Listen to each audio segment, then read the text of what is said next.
Hello दोस्तों, नमस्कार। हल्द्वानी उत्तराखंड से मैं डॉक्टर राम सेवक वर्मा अपने यूट्यूब चैनल होम्योपैथी सिंप्लीफाइड में आपका स्वागत करते हैं। दोस्तों, पुरुषों और स्त्रियों की शारीरिक बनावट एक दूसरे से काफ़ी अलग होती है। उसी तरह से उनके हार्मोन भी अलग अलग तरह के होते हैं। इसलिए कुछ बीमारियां ऐसी हैं जो केवल महिलाओं को होती हैं, वहीं पर कुछ बीमारियां ऐसी होती हैं जो केवल पुरुषों को होती हैं। आज जिस बीमारी के बारे में बात कर रहे हैं वो पुरुषों को होने वाली एक बीमारी है। इसका नाम है प्रियापिजम। इसे हिंदी में अविचल दृढ़ता या लंपटता भी कहा जाता है। दोस्तों, यह पुरुषों की वो स्थिति है जब उनकी इच्छा के बिना यानी उनकी सेक्स डिजायर के बगैर उनका पेनिस यानी लिंग लगातार 4 घंटे से ज्यादा समय तक उत्तेजित अवस्था में रहता है और किसी भी तरह से उनकी यह उत्तेजना शांत नहीं होती। यानी सेक्सुअल इंटरकोर्स करने के बाद या हस्तमैथुन करने के बाद भी लिंग की कठोरता उतनी ही बनी रहती है जितनी पहले थी। यह स्थिति पुरुषों के लिए बड़ी एम्बैरेसिंग और बड़ी शर्मिंदगीपूर्ण हो सकती है। ऐसी स्थिति में व्यक्ति अपनी रोजमर्रा के काम नहीं कर पाता। इसी के समानांतर महिलाओं में एक बीमारी होती है जिसे कहा जाता है PGAD यानी परसिस्टेंट जेनाइटल एराउजल डिसऑर्डर। इसमें भी महिला के जो यौनांग है वो पूरी तरह से उत्तेजित अवस्था में रहते हैं। उसको ऐसा महसूस होता है कि उसके साथ लगातार कोई संभोग कर रहा है। उसको बार बार डिस्चार्ज भी होता है, बार बार ऑर्गेज्म होता है यानी स्पंदन होता है, लेकिन उसके बाद भी उसकी वो उत्तेजना शांत नहीं होती। ये कई घंटों से, कई दिनों से या कई हफ्तों से या कई महीनों तक लगातार चलता रहता है। सोते जागते, उठते बैठते, चलते फिरते यह हर समय उसे इस तरह का स्पंदन होता रहता है। बार बार ऑर्गेज्म होता रहता है और इस बार बार ऑर्गेज्म होने की वजह से उसे बहुत कमजोरी महसूस होती है। ऐसे में उस महिला की स्थिति भी बहुत शर्मिंदगीपूर्ण और एम्बैरेसिंग होती है। तो दोस्तों, परसिस्टेंट जेनाइटल एराउजल डिसऑर्डर के बारे में हम अपने अगले किसी वीडियो में बात करते हैं। इस वीडियो में बात करते हैं पुरुषों में होने वाली ऐसी ही एक बीमारी प्रियापिजम के बारे में। तो दोस्तों, यदि आप हमारे चैनल पर नए हैं तो प्लीज हमारे चैनल को सब्सक्राइब जरूर कर लीजिएगा। पास में बेल आइकन बना हुआ है, इसे भी दबा दीजिएगा जिससे हमारे हेल्थ केयर के सारे वीडियोस आप तक पहुंचते रहें। वीडियो पूरा जरूर देखिएगा, कई काम की बातें समझ में आएंगी। दोस्तों, प्रियापिजम पर बात करने से पहले पुरुषों के लिंग की बनावट और उनके प्रजनन तंत्र की मैकेनिज्म को समझते हैं। दोस्तों, पुरुषों के लिंग में 3 शैफ्ट होते हैं यानी 3 लंबे लंबे गुब्बारे होते हैं जिनमें इरेक्टाइल टिश्यूज होते हैं। यानी उनमें जब ब्लड भर जाता है तब वो सख्त हो जाते हैं और जब ब्लड नॉर्मल हो जाता है तब वो शिथिल हो जाते हैं।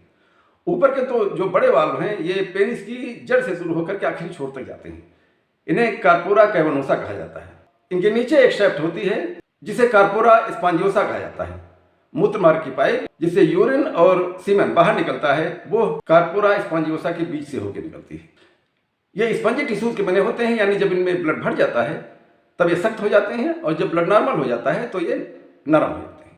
दोस्तों, सेक्स की इच्छा होने पर इरेक्शन सबसे पहले हमारे ब्रेन में शुरू होता है। ब्रेन नसों के माध्यम से लिंग को संदेश भेजता है। लिंग में स्थित कार्पोरा कैवर्नोसा और कार्पोरा स्पॉन्जियोसा की जो मांसपेशियां हैं वो शिथिल हो जाती हैं।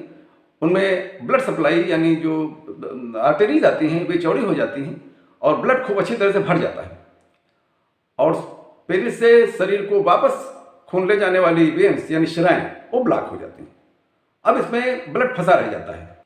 इस ब्लड के पूरी तरह से फंस जाने से लिंग काफी बड़ा, कठोर, लंबा और मोटा हो जाता है। यौन उत्तेजना शांत हो जाने पर जो लिंग की वेन्स हैं इनके बाल खुल जाते हैं।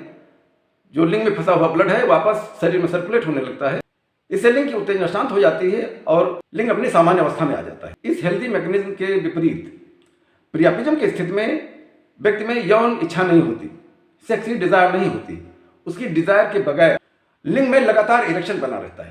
वैसे तो बीमारी किसी को भी हो सकती है पर सामान्यतः 5 से 10 वर्ष की उम्र के लड़कों को और 20 से 50 वर्ष की उम्र के पुरुषों को ज्यादा होती है। लिंग की यह उत्तेजना जब 4 घंटे से ज्यादा समय तक लगातार बनी रहती है तब इसे एक बीमारी माना जाता है।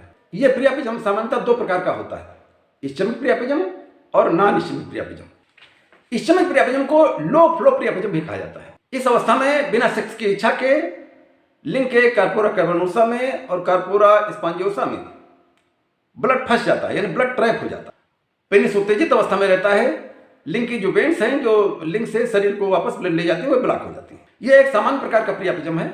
लिंग में नया वाला ब्लड न मिल पाने के कारण यानी लिंग को प्रॉपर ऑक्सीजन की सप्लाई न हो पाने के कारण लिंग में दर्द शुरू हो जाता है। लगातार 4 घंटे से ज्यादा समय तक लिंग का उत्तेजित अवस्था में रहना एक इमरजेंसी मेडिकल कंडीशन है। ऐसी स्थिति होने पर तत्काल अपने डॉक्टर से जरूर संपर्क करें। इसमें जो दो ऊपर के गुब्बारे हैं, दो ऊपर के जो शैफ्ट हैं कार्पोरा कैवर्नोसा, ये पूरी तरह से हार्ड रहते हैं, लेकिन लिंग का अगला भाग यानी ग्लांड पेनिस नरम अवस्था में बना रहता है। ऐसे में समय बढ़ने के साथ साथ लिंग की उत्तेजना और दर्द लगातार बढ़ता जाता है।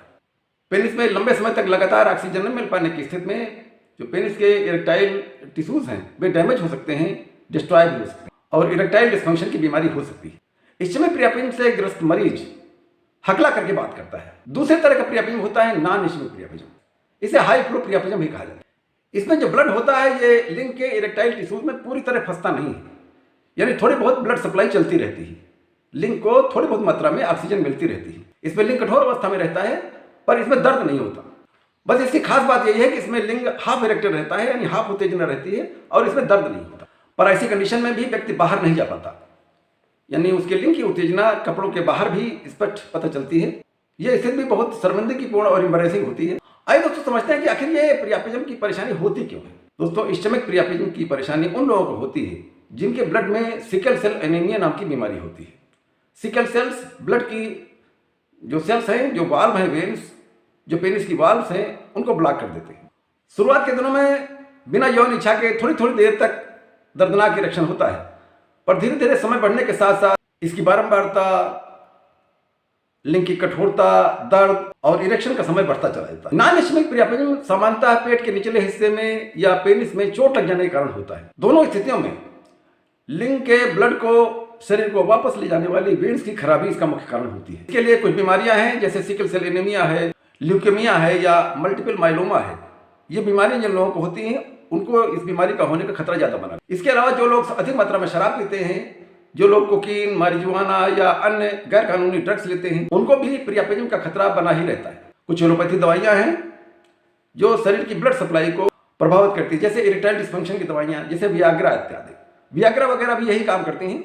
ये भी जो पेनिस से वापस ब्लड ले जाती हैं उन वेन्स को ब्लॉक कर देती हैं और पेनिस में ब्लड फंसा रह जाता है और इरेक्शन लंबे समय तक चलता है। इरेक्टाइल डिस्फंक्शन की दवाइयां, डिप्रेशन की दवाइयां, एंजाइटी डिसऑर्डर की दवाइयां, बीपी की दवाइयां, alpha blockers, attention deficit hyper active disorder की दवाइयां या न्यूरोलॉजिकल डिसऑर्डर की दवाइयां भी प्रियापिज्म का कारण हो सकती है। दोस्तों प्रियापिज्म की बीमारी होने पर इसका इलाज कराना जरूरी है। 4 घंटे से ज्यादा समय तक लिंग उत्तेजित अवस्था में रहे और वहां पर ऑक्सीजन की सप्लाई न हो, इससे लिंग की जो इरेक्टाइल टिश्यूज हैं वो डैमेज हो सकते हैं, डिस्ट्रॉय हो सकते हैं। इस पे इरेक्टाइल डिस्फंक्शन बीमारी हो सकती है, लिंग पूरी तरह से इनएक्टिव भी हो सकता है। दोस्तों प्रियापिज्म की स्थिति में लिंग की उत्तेजना को शांत करने के लिए पेरिनियम यानी गुदामार्ग और स्क्रोटम के बीच की जगह को, यानी अंडकोश और मल द्वार के बीच की जगह पर आइस पैक रखें। एक कपड़े में बर्फ लपेट करके पेरिनियम पर रखें और उसे धीरे धीरे दबाएं। इसके अलावा सीढ़ी चढ़ने और समतल जमीन पर धीरे धीरे उछलने का अभ्यास करें। यौन उत्तेजना शांत हो जाएगी। इस बीमारी को ठीक करने के लिए कौन कौन सी होम्योपैथी दवाइयां कारगर हैं, आइए इन पर बात करते हैं। यदि आप हमसे इलाज कराना चाहते हैं तो आप हमसे बिना संकोच के बात कर सकते हैं, संपर्क कर सकते हैं या आपके मोबाइल नंबर के स्क्रीन पर चल रहे मेरे मोबाइल नंबर पर संपर्क कर सकते हैं। ये मोबाइल नंबर मेरा व्हाट्सएप नंबर भी है। हम आपकी परेशानी दूर करने की पूरी कोशिश करें। तो हमारे यहाँ इस परेशानी को लेकर जो लोग आते हैं, प्रॉपर टेस्टिंग के बाद में हम उन्हें एक कॉन्स्टिट्यूशनल दवा देते हैं। ये दवाई सब मरीजों में अलग अलग हो सकती है। इसके अलावा हम जो दवाइयाँ देते हैं उसमें पहली दवाई होती है कैलेडियम 30। कैलेडियम 30 की 4-4 बूंद दवा या 4-4 गोलियाँ दिन में 3 बार देते हैं। इसमें दूसरी दवाई होती है कैनाबिस इंडिका 30। कैनाबिस इंडिका 30 की 4-4 बूंद दवा या 4-4 गोलियाँ दिन में 3 बार देते हैं। इसके अलावा हम एक मदर टिंचर का कॉम्बिनेशन देते हैं जिसमें 2 मदर टिंचर होती है। एक मदर टिंचर होती है हेमामिलिस मदर टिंचर और दूसरी मदर टिंचर होती है एग्नस कास्टस मदर टिंचर। इन दोनों मदर टिंचर के कॉम्बिनेशन की 20-20 बूंद आधे कप पानी में मिलाकर के दिन में 3 बार देनी है। आप लगातार इन दवाइयों का सेवन करते रहें, बहुत जल्दी ही आपको इस बीमारी से निजात मिलेगी। तो दोस्तों ये था मेरा वीडियो प्रियापिज्म के बारे में। यदि आपको अच्छा लगा हो तो प्लीज़ लाइक कीजिएगा, अपने दोस्तों को शेयर कीजिएगा, जिससे वे भी पुरुषों को होने वाली इस बीमारी की मैकेनिज्म को समझ सकें और इसका लाभ उठा सकें।